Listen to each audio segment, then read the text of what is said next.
we're sitting here talking about impact evaluation for agriculture innovations on nutrition and health improvement. So we take it for granted that impact evaluation is a must. But as you would say, we know that there's challenges about this, and why people say, why RCT, why not observatory? So, and then I think I'm going to step a little bit above what the studies and the previous two speakers have talked about, and then just highlight a little bit why we want impact evaluation and how to manage impact evaluations.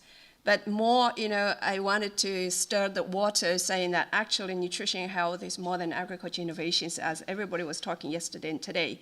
But it's not saying so.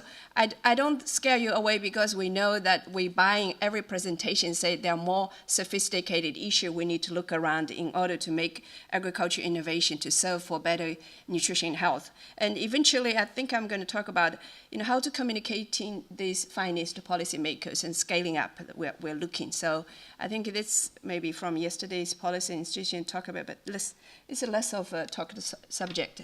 So often we hear that, the challenges or excuse about impact evaluation, we don't have time, it costs too much to do rigorous impact evaluation. And it's unethical, every time we've been, asked about it. And project implementation is completely site and context specific. I wanted to conclude that we all know those, but there are so many things going on, so many global initiatives and then innovation programs that we heard about news, and how many we got excited about those programs. And then the fundamental question is how many have been rigorously evaluated. From yesterday and today we know, yes, and then, but not that much, because we say that the evidence, empirical evidence based on careful constructed counterfactors and those things, that these breakthroughs and programs work, or whether it works or not, and whether this can positively affect the lives of the poor, especially in improving the nutrition and health. And yes, the answer is yes, but not many. So now, actually, I think Martin also said, and also with you trying to RCTs, really, the question of impact evaluation is really the problem of attribution. Find the factor and counterfactor. But also I remembered, you wanted everything to be on a time track, You have an impact, you have something intervention with project, you want to go this way. But at the same time, when you look at a counterfactor, you wanted the time track go back to the origin, and you let it grow without the project, which is not possible, right? But by careful design or selecting the construction of comparisons, you should be able to do it. I know there are lots of experiments who has done that. But also yesterday I heard people say, nutrition health is a long-term impact. How can we evaluate it and so on? But we should know that impact varies over time. So in short time, and medium time, long time, all those periods you can evaluate impact. You can measure it. It depends on the necessity and the results available. So this is one of the quick examples when we introduced the computer-assisted learning to school classrooms. After program effects occurred by the midterm evaluation in less than 2 months of the project implementation, we saw a standard math score improved by 0.12 standards. But when time goes, when you get to the end of the 2 months after, or not 2 months after, you didn't see much change. This is, you see, lots of people question us whether this is a computer learning program works or whether it's the excitement of a computer itself. So this is how you get the complication. But what I wanted to use another example, this has been widely cited, that the time scale, an impact of nutrition intervention at infancy in Guatemala, it says, okay, after 2 years, you can measure the greater BMI, that's the impact. After 10 years, you can measure higher grades in schools, because when you call that change and theory of change, all lead to the better future. So in 15 years, you would measure the high school attainments. And after 40 years, you could really measure higher wages and income. And that's happened. So that shows how the time kind of varies in terms of how you evaluate. So, and I think we talked about, Martin talked about RCTs, and you could not use RCTs, but you tried. So, when to use what method is we often struggle about in terms of impact evaluation. So those are the methods I wanted to summarize it here, but some being used by by both of you. I think Martin mainly used the regression-based modeling part of it and using instrumental variables, IVs, but you have to be very well-defined, those motivated in what IVs to use. But there are other methods we can use. So, but I would plead that where possible, random assignment is really good because that one is really helps you to find a real counterfactual kind of comparisons there.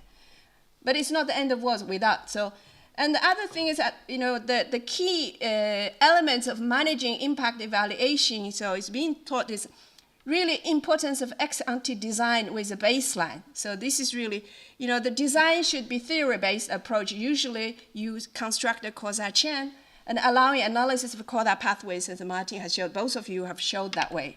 But there's also element of importance of credible design with a strong team. Because yesterday I was talking to someone during lunch who says, so how can things be replicated? I would say, for any impact evaluation, you really have to design of the program, you really have to have a documentation of detailed protocols, how you come about with, because after the evaluation, so evaluation is only the mean, it's not the end of the task. Evaluations want to help us, to answer the question, what works and how it works, and if it didn't work, how we're going to improve it. So you really have to have design a strong protocol with a clear objective and simple interventions all described there. And of course, you have to, in the practical sense, you need to ensure management feedback loops that exist where you can, feedback everything in the evaluation process back to the design where what to improve. So the questions I want to summarize here in terms of impact evaluation here, we really have to answer questions whether we use ex post or ex ante, and whether we use existing data or new data. And also yesterday people were talking about qualitative data, quantitative data, whether we use. But my answer is we should use both because some quantitative data tells you what, but the qualitative data tells you how. So those you cannot argue anymore. And also how large the sample should be, because there are things like, if you want to impact agricultural innovation on the nation's economic development, you cannot have more than one sample because a nation is only one nation. So those things you cannot randomize, so you have to use other methods. But when it's sensible to estimate impact, you need to look at the time scale and time band. So, and that's about the step back and not related to nutrition and agriculture innovation thing, but general about the impact evaluation. Now I wanted to challenge you with, because from yesterday and today, I think I prepared this last night when the people it's too hard to really measure nutrition and health, but how much agriculture innovation contribute, what kind of pathways we do. So what I wanted to show here, it's more than just agriculture innovations to make improved nutrition and health. I want to use China as an example. China has a growth rate of anemia as an example. China has a growth rate is about 10% every year. And agriculture growth rate ranges 3 to 4%, which is really high. And the high speed of urbanization, industrialization, and the income of both rural and urban increased rapidly, we contributed significantly toward poverty reduction. But yet, China's challenge in nutrition and health is huge. I want to give you an example. Between 2008 and 2012, we tested nearly 60,000 kids, children, across China for iron deficiency anemia. So, and in fact, anemia is overall in China, 33%. Nearly 34% of the school kids in the rural area, northern part of the countries, are anemic. What does it mean? So, in the poor, in the poor areas, is basically we have 30 to 35 million school-aged kids are estimated with, anemia or malnutrition. That's the number. Compared with the rich areas, only less than 8%. So this is less than 5 million school-aged kids in the rest of the China. So we also have other problems. Intestine worm infection. We tested more than 4,000 kids. What we found, 3 to 5 year olds, the worms infection rate is 34%. And for the older kids, even higher.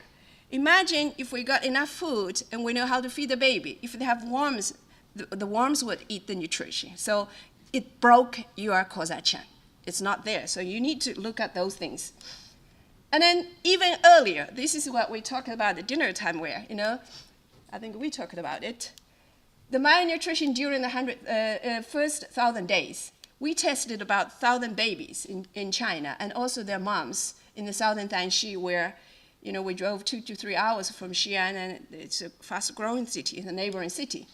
So the main question of interest of a test at the time is hemoglobin. That's the anemia rate, height and length, weight and height, and growth and fine motor skills, because that's the development skills that the kids, and cognitive development skill and social emotional development, where. And one of these tests is a Bailey scale of infant development. So like the IQ test for babies, so each kid would cost you 2 to 3 hours to do it, but it's worth it because the facts shows to the government is striking, because we wrote a policy brief. The government said, wow, our babies are really sick. So some initial results. We surveyed about 1,000 babies, including their moms. Of these 1,000 babies, more than 55 were anemic. But when we talk about more higher productivity, higher income, we said we have a higher calorie intake. But when you look at less than 20% were stunted and wasted, that indication of the micronutrient deficiency problem. And the babies are getting enough calories but not enough nutrients. So when you look at cognitive delays, 35 were cognitive delayed, scored outside of the normal range of other babies their age around the world. And then the other is that significant delays in their motor development, because that's what I'm going to summarize, is why I say it is beyond agriculture innovations, because parents don't know how to parenting, so they don't know how to take care of the kids. Even you have the food there, you have the things there, they don't know. So the ultimate consequences we know, if a micronutrient deficient of infant and toddlers are not corrected before the baby is 30 months old, and there will be a permanent and irreversible effects on their IQ, mental health, height and weight, and health. And of course, now we're trying to find the solutions to do it. But again, even we are specifically targeted at the baby, infant anemia, there's challenges on that. But of course, I want to summarize, this is what struck the government, the policy leaders, where when we said, what does it mean?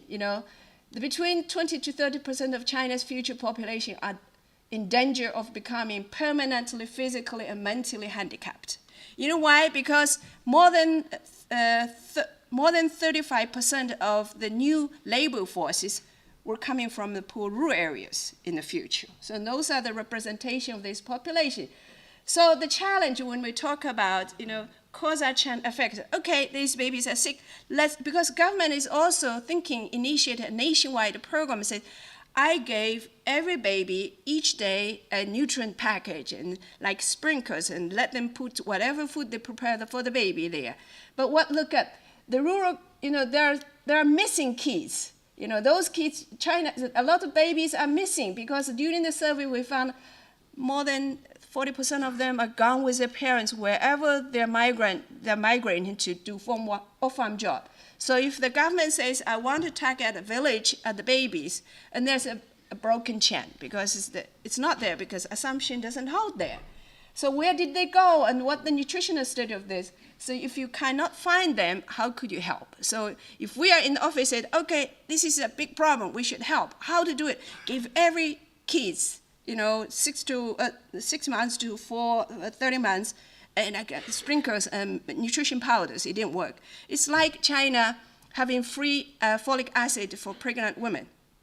It's free, but the take-up rate is so low, because the assumption is that if it's free and you know the importance and you take it, you feel better. Pregnant women feel better. But when we surveyed it, actually the take-up rate was so low, because there are other barriers preventing them to pick up a free kind of a folic acid. So their assumption is that free giver and you take it, but the chain is broken. So there's a lot of challenges what you wanted to give it. So what I want to sum up here is that the China anemia stories, nutrition health improvement does not necessarily go hand in hand with income and productivity growth. That's a challenge when agriculture innovation, we wanted to measure Martin says we need explicit indication of that, but it's not that easy. We know that, but it's a must, really. But we also need to identify and map complete causal chain between agriculture, income, and nutrition health. That would include, parenting care and parenting knowledge, and also health system reform and gender governance, and we talked about yesterday, and more of the community or some, and the sanitation on those. So all those need to be into the picture. So both the previous speakers talked about the detailed design, so I just wanted to summarize it here. So the last one I want to talk about is really how to communicate findings to policymakers, because whatever we do, even in the audience here, what we want to do, we want to make our program, if it approves, works, we want it to be sustainable. So who can scale up? So only government, the other NGOs or researchers, we could repeat 1 or 2 or 3 times, but we cannot solve the universal problem. So it has to be government. So this is really, to me, my impression is less discussed topic at this forum so far, but maybe I missed them. So I wanted to use our example of doing project and its evaluation and see how we highlight, how we lead project finance to policy action. What we did is that we find the solution by directly helping hundreds and thousands, as I said. But we work with government to help millions. So that's also, but you really have to have a clear message where you proven and evidently based, proven it works, because government is so worried about you might waste in the resources there. So what we've done, people are saying it's hard to do RCT. In the last 6 years, we've done more than 30 RCTs in the rural country, looking at interventions to improve human capital in the rural area. Not only intervention, health and nutrition, that's only a major part of it, but there are other things there. What we had is that these numbers reflect what our efforts have made. We have, touched the lives of thousands in China's poorest and most needy children. For example, we tested 60,000 kids on anemia. We passed out 1 million multivitamins, address anemia. We also tested 25,000 school kids for vision problem, passed out those. So I don't want to go to but each of those, we would have baseline intervention evaluation and the results, impact there. And we also had, tested more than 40 kids. You've already seen that. We also introduced a computer assisted learning program to 60 school kids. And we already passed out $2.2 million scholarships to keep kids in school, because if you don't get good education, you cannot really compete in the labor market. So from the results to policy action, approximately 3 million children eat daily egg, because that's after our project evaluation in one of the provinces. Your kids are anemic and sick. They said, okay, I launch a program, give a kid, 1 box of milk and 1 egg a day. And we also, after 5 years of push, the first time China spent, how many? It's 160. It's 80 billion RMB yearly for school nutritious lunch, which never happened in education system when putting money for nutrition there. So we know that over 20 million children are benefiting from that. And we also have over 8,000 kids prevented from dropping out of school. And now one of the prefectures rolled out computer-assisted learning to more than 500 schools. And we also, in the past 5 years, we have 18 policy briefs sent to the government, all of them being adopted, and some of them already put into action. So what I wanted to sum up here is that everything we do, and there's a challenge, but there's always a way to find out, including this measuring the impact on, of agriculture innovation. But there's a technology and tactic you want to do it and how to make it sustainable. Thank you very much. Yeah.